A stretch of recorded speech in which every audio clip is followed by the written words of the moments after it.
Hey, everybody, you're listening to the Believe It or Not podcast. And guys, we're not experts in any of this whatsoever. Not at all. No, we're amateurs. Amateur hour. That's right. Amateur half hour. But we do our best. So please, just listen and bear with us. Mm-hmm. Also, we say bad things. It's really disgusting. Sinful things. I got hymns here. Get them while they're holy, fresh from God's brain to your mouth. He's God here in this radio station. Smite me! Almighty smiter! The Bible is black and white. I have such doubts. Get out of here, devil! I'm a God. I'm not the God. I don't think. And you will know my name is the Lord! We're on a mission from God.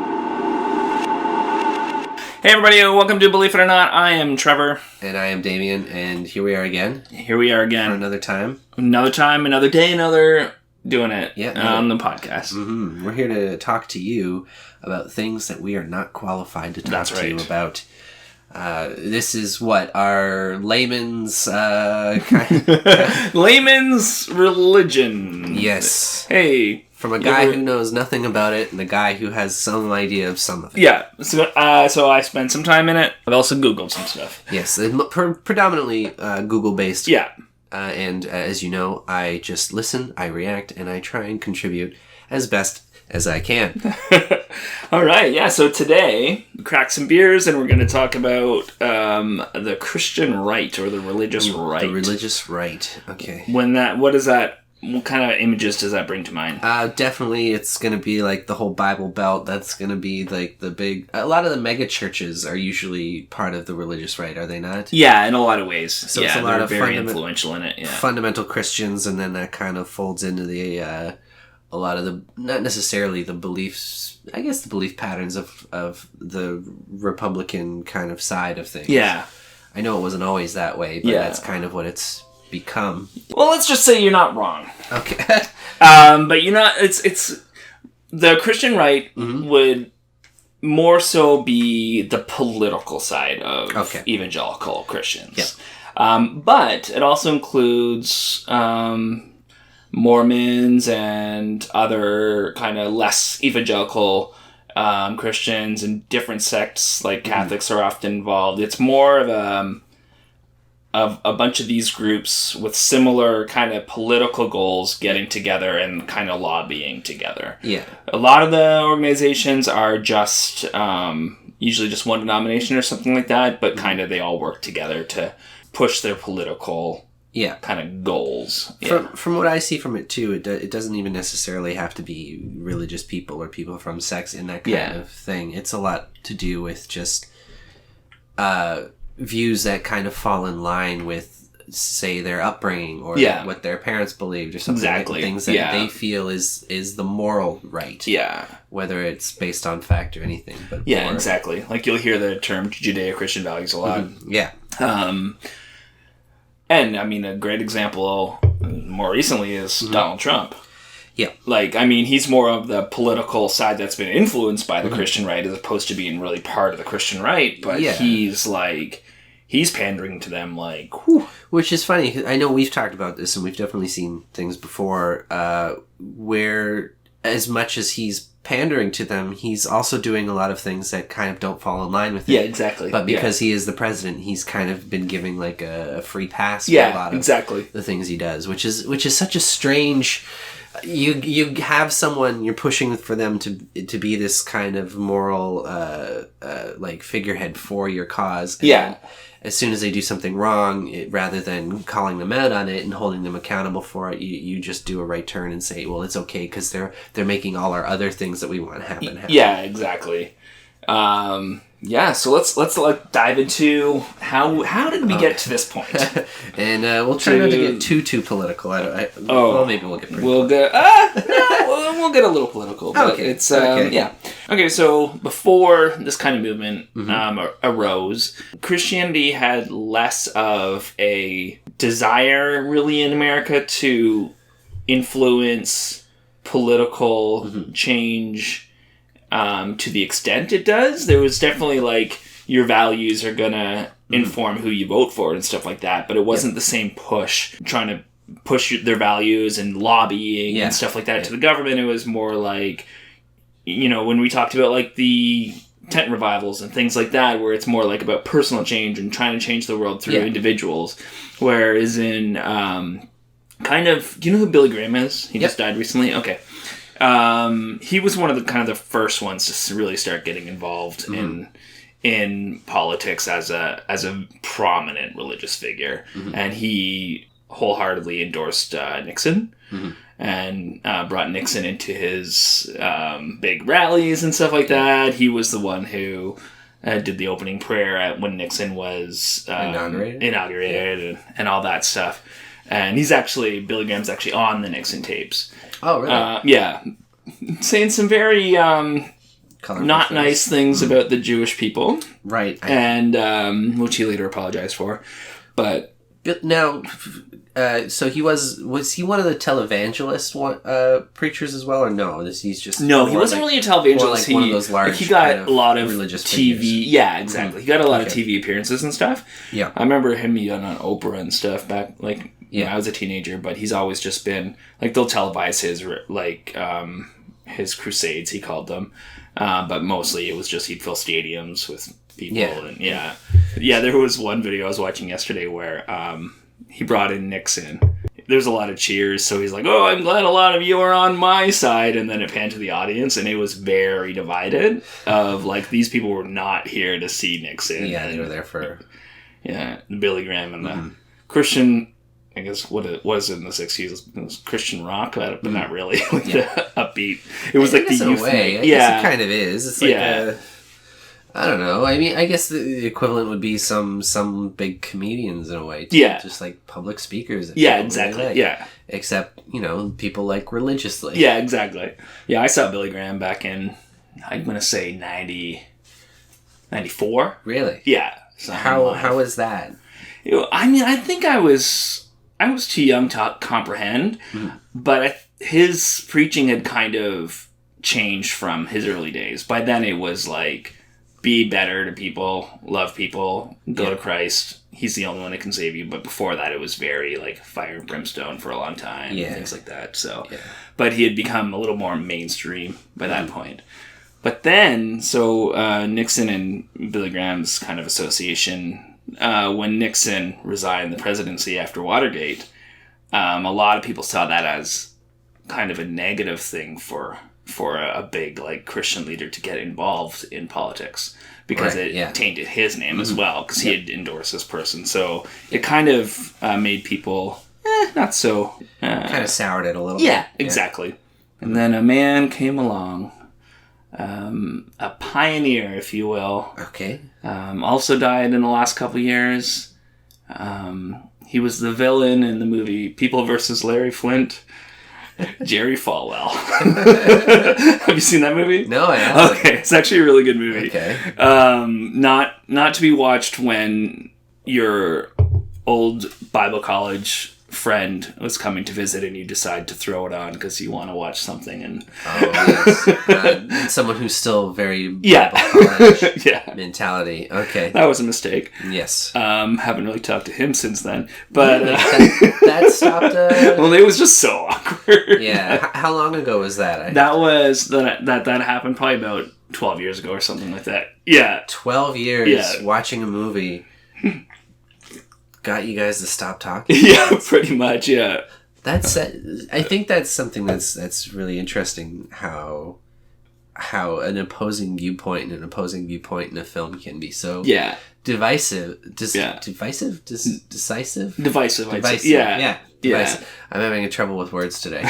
But yeah, Jerry Falwell come along, and in the late 70s, he preached this very fiery sermon like against abortion. Yeah. And it was televised, and it kind of enabled him to kind of rally people together, which would make you think that it was really the Roe versus Wade Supreme Court decision that kind of made people want to get more political, because they were, and that's how he sold it in his books. He always talked about how he saw that, he read it in the newspaper, and he was like, no, we got to rally people around this. We got to stop this. But it really wasn't what started him wanting to get political.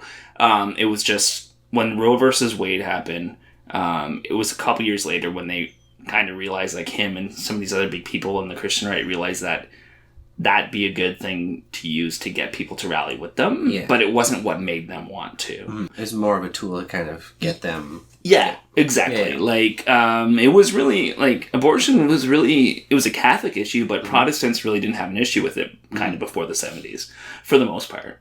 Really? Yeah, and it wasn't until he preached that and other people started preaching that it was murder and stuff like that, that they, people got more passionate about it. And started becoming more pro-life. It's funny hearing a lot of this stuff, and I'm sure it's probably a big part of the rise of what the religious right in like kind of the mainstream consciousness was. But do you think like a lot of it has to do with just television? Yeah, and that's kind of what pushed it. And I think so. Yeah, people are like much more visibility. So I guess a long time ago there would have been more of a strong religious power with regards to political structures. Yeah. But I think in the United States, maybe not. I guess you'd probably have outliers with, different views, but they wouldn't have like a national stage with which to put it forward. Exactly. Right? Yeah. And I think before that, I mean, most people in politics were, just because most people in the States were Christian, they would just have these biblical kind of Christian views, but as people change and as people become more liberal and more accepting of other people, then people with kind of the older mentality, they're going to really hold on to that stuff and really want to fight to keep their kind of values, as they call them. Yeah. Do you think the religious right is fighting harder now because they feel that there's... I mean, they've always felt that things are going to hell. Yeah. In a roundabout way. Yeah, I think I feel like they think they're losing in a lot of ways, and they're fighting harder, and they're rallying people even more. But actually one of the another big one that kind of rallied people is when prayers weren't allowed in school anymore.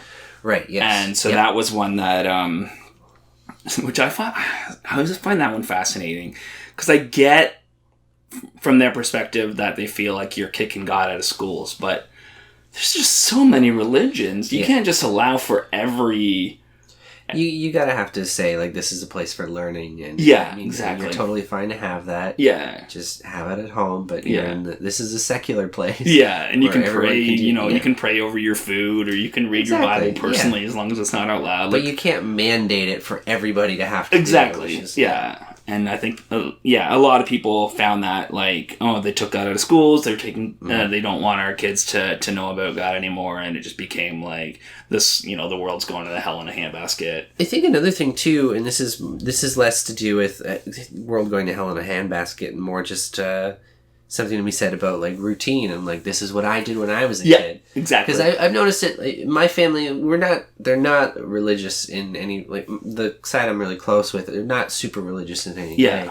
Yet there's still things like that, which I've heard them talk about, and it's just like, well, that's dumb, or they shouldn't do that. It's like, well, then what's...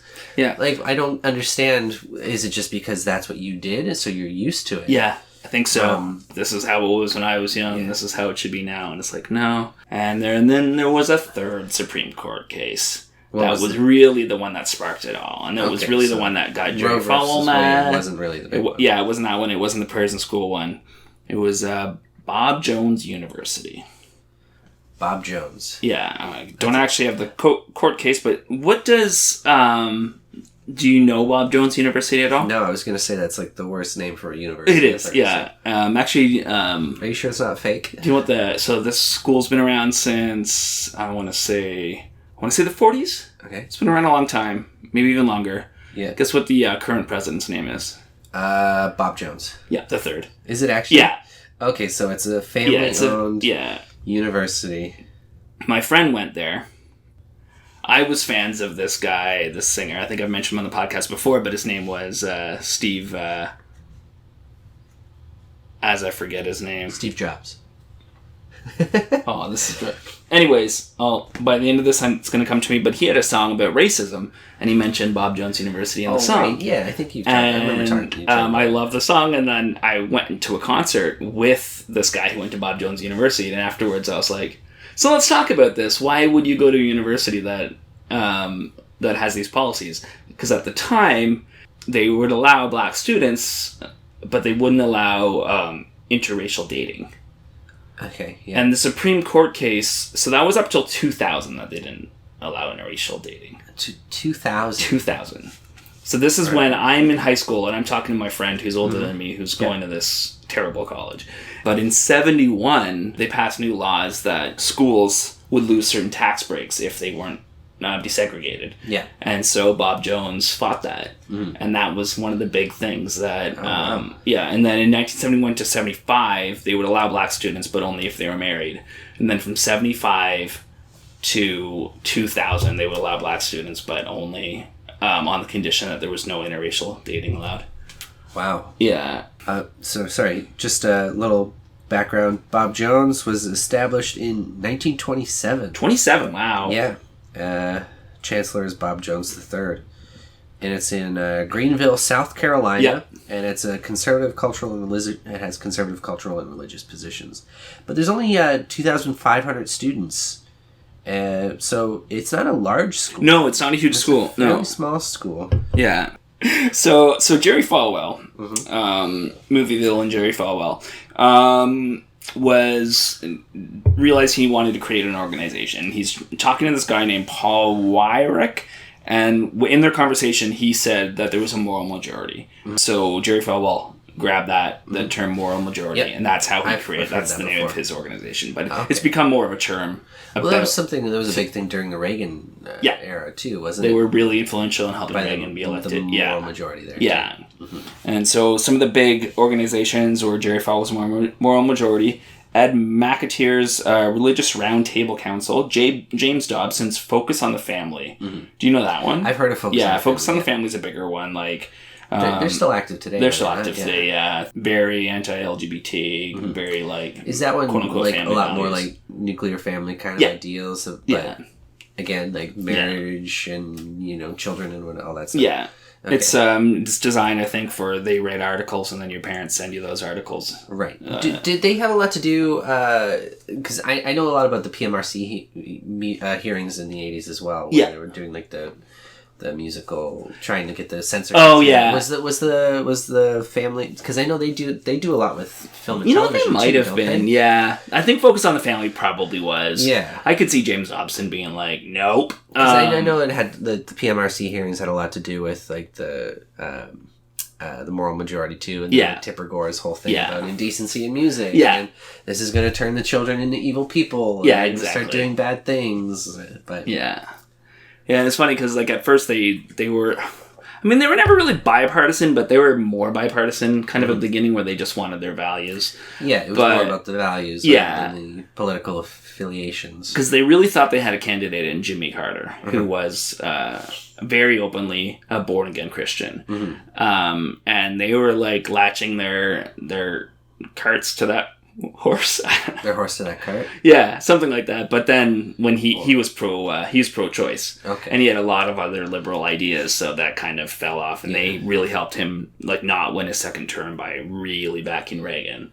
Yeah. And Reagan was just like towing the line. Like he was just like anything they were saying, he was on board because down like they had that much influence by that. So, do you think that the perceived over-liberalization of the left has a lot to do with kind of as a result of the religious right? Yeah. In a way? Yeah, I think so. It's hard to say, like, historically, too, what else played a factor in, like, after, like, with desegregation and everything. I guess more what I'm asking, do you think it was the liberalization of the left that caused the religious rights rise, or was it the other way around? The religious rights rise was the one that kind of, or was it more of like a chicken and egg thing where we're not really sure which was which, or maybe a little of back and forth between the two? Yeah, I bet it was more back and forth between the two. I'm sure it was much more gradual as well, because I think it just creates way more polarizing when it's like when you bring God into the equation, you're not like worrying about like hearing out the arguments. If you're automatically like, this is what God wants, so we have to obey it, it's like that creates like just such polarizing ideas, and it's hard for that kind of middle ground to come about. I think the thing that's particularly tricky about it is how do you argue someone I mean, it's hard enough arguing with someone who has beliefs that a lot of times people don't want to change. Yeah. But ones that they feel are ordained by a higher power too. Yeah. It's such an uphill battle to even have just a conversation with someone. And I'm not saying that, because there are plenty of people who are so open, regardless of what any of it is. But again, we're talking about the extreme side. Yeah, exactly. Yeah. So then after Ronald Reagan, that pretty much it. That was it. And the Christian right died out and doesn't really exist anymore. So that's it. Oh, it doesn't exist anymore. That would have worked better if we didn't open talking about Trump. That's my fault. So do you want to talk about some things that they believe in, that they're still fighting for, or that they had fought for in the past? Well, I feel like a lot of what they're still fighting for has kind of been the same type of things now. But I'm wondering how much more of it now is just to do with money and influence rather than it is actual. Yeah, it's true. I'm sure it was something that started not with good intentions, but with at least there's got to be so many quote unquote moral. But you got to think of like the rich guy who will donate to something like the moral majority or Focus on the Family or whatever, like lobbying group, because they want a certain thing passed. Like they're going to have to still push for some of those like values. I'm going to keep saying quote unquote values, quote, but unquote. Like one of the big things that they fight for is education, for the education system. So they want like more vouchers for Christian schools. Do you know what, like, voucher programs? No. Basically, you take state money and you give these vouchers to families so that they can use it for other options besides the public schools. So it's like, I think you use part of the voucher money and part of your own money, so it's cheaper to send your kids to private schools and Christian schools and stuff. Okay. They also, like, a lot of people push for homeschooling, better homeschooling curriculum and stuff like that, and very much...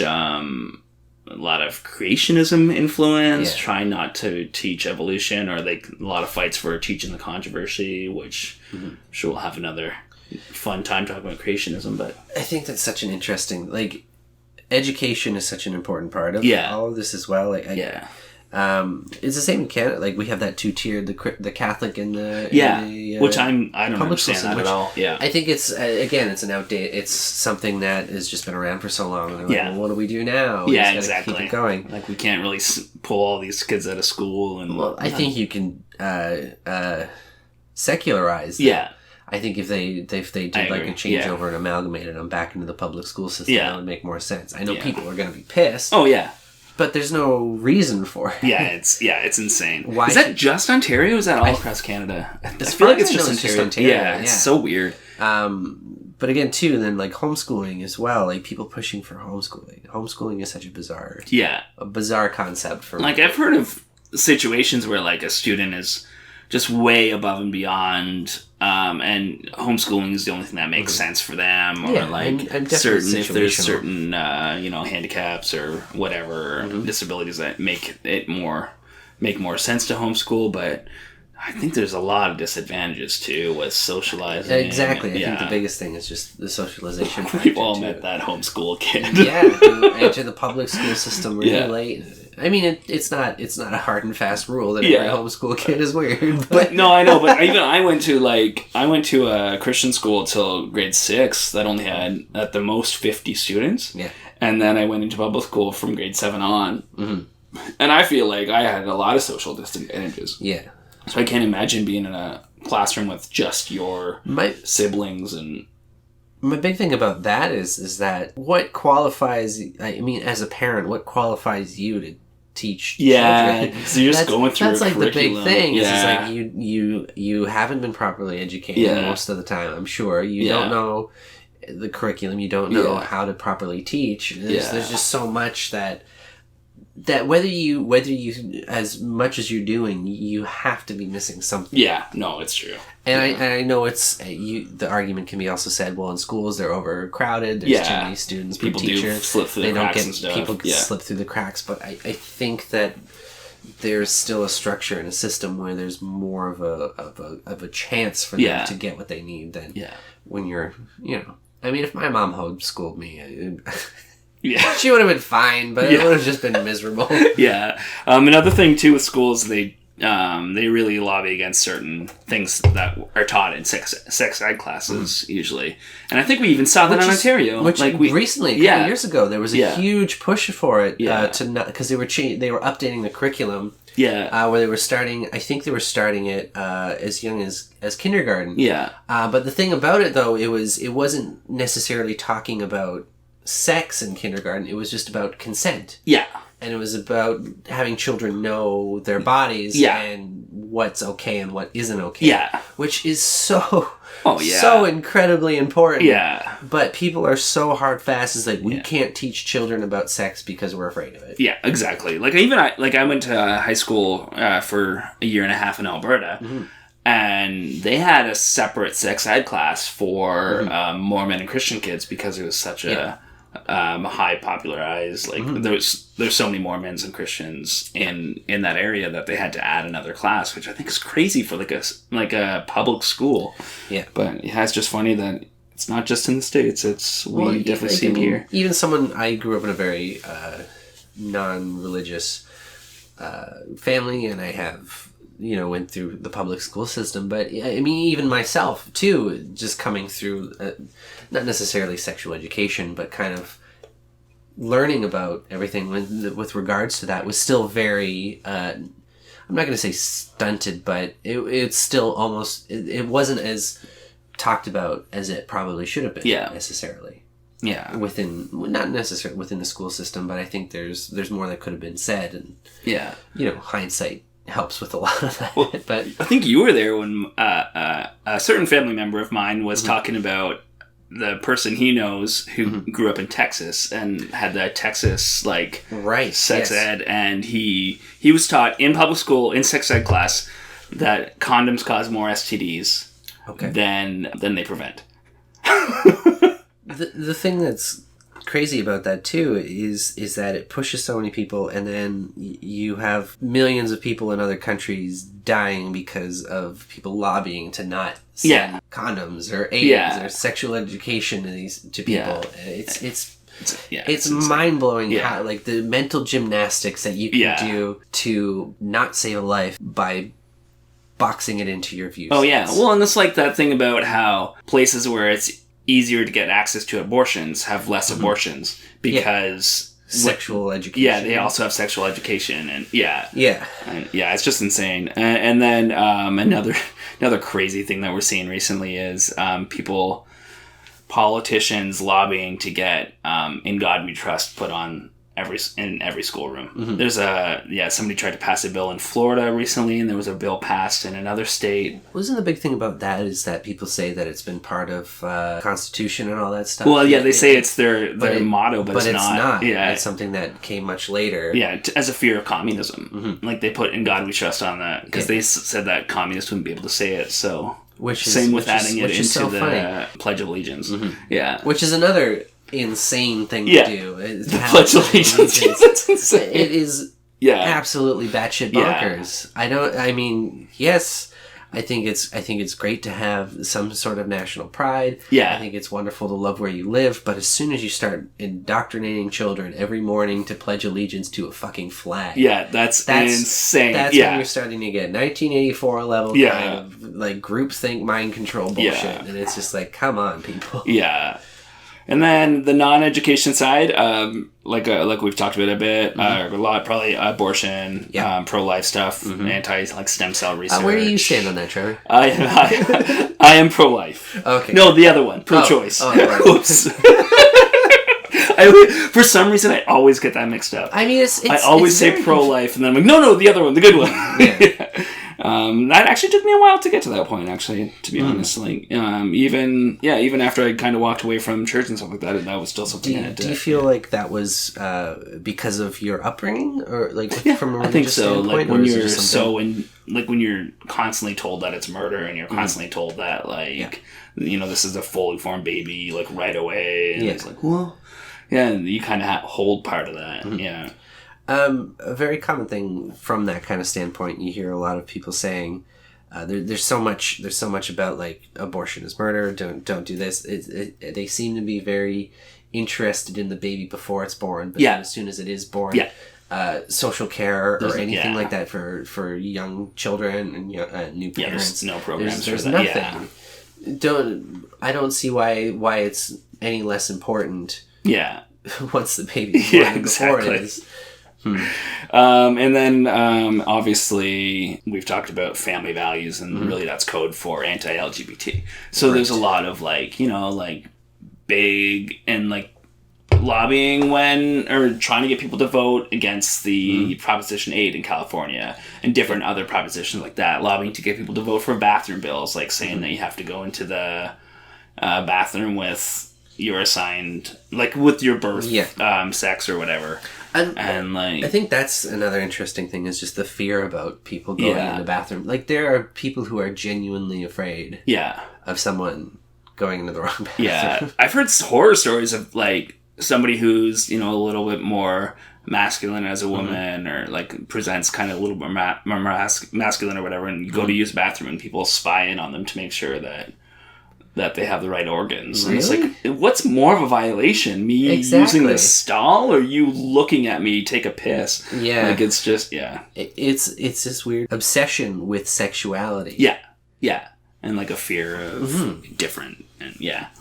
But it's who cares? What does it matter? Yeah, exactly. Fear-mongering. It's fear-mongering. Fear-mongering, people. All right, and any other questions so far, or any other questions now about the Christian Rant? So I hope we haven't rambled on too much about our views with this. Yeah, sometimes I think it's okay that people get where frustrations can lie. Well, again, I think we do our best to try and maintain relatively neutral. We're more we're not trying to shit on people, but we're also trying to be come on, it's about compassion. Yeah, exactly. Understanding more than anything, I think. Yeah, exactly. So let's roll the drop. Can't you see you're not making Christianity better? You're just making rock and roll worse. Today's Christian rock lyric of the day. Oh, let's hear it. This is, Damien's gonna feel bad because this is his all-time favorite band of all time. Really? Yeah. Okay. A little band called Creed. Oh, it's not... it's Cody's favorite band. Right. He loves Creed. I remember one time going to Darien Lake with my family, and as we were leaving, a Creed, because they had the band shell there, and a Creed concert was playing. Oh. And I remember my dad saying, "Oh, Creed's playing tonight," and that's the last thing I really remember about Creed. I bought a Creed album, with arms. Human Clay? Yeah, the one with an arms wide open. And then eventually I got the album that this song is on in My Own Prison. Okay, I have heard this one. Do you know the song In America?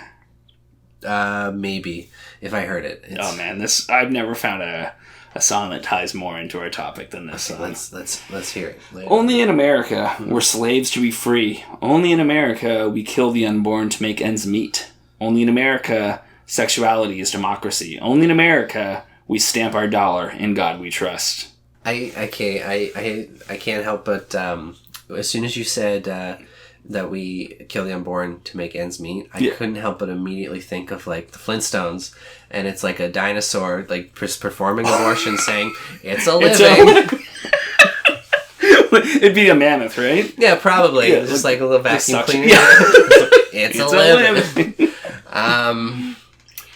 I don't think that's how it is. I've never been to an abortion. Yeah, but never been. Yeah, that makes it sound. I was gonna say that makes it sound like you're you can buy tickets. Oh yeah. One day you might be able to. Yeah. and then I can understand people getting a little upset about it. Yeah. But for the most part, some of those people outside those Planned Parenthoods, it's basically they want to. Yeah. It's like a actually concert. Working on some laws in Canada preventing. I've heard that, and they want to prevent signage as well, too, right? Yeah. Because those are horrible things when you're just walking down the street and people are bombarding you with dead fetus pictures. Yeah. Listen. Those people at Union Station that sometimes stand out there, I flip them off every single time. Yeah, it's just silly. Yeah. But yeah, that's it for today, I think. I think so. I think we got it. Thanks, Creed, for your lyrics and making me think of an abortion mammoth. All right. Have a good one, everybody. Thanks, guys. Work, Sky Moon.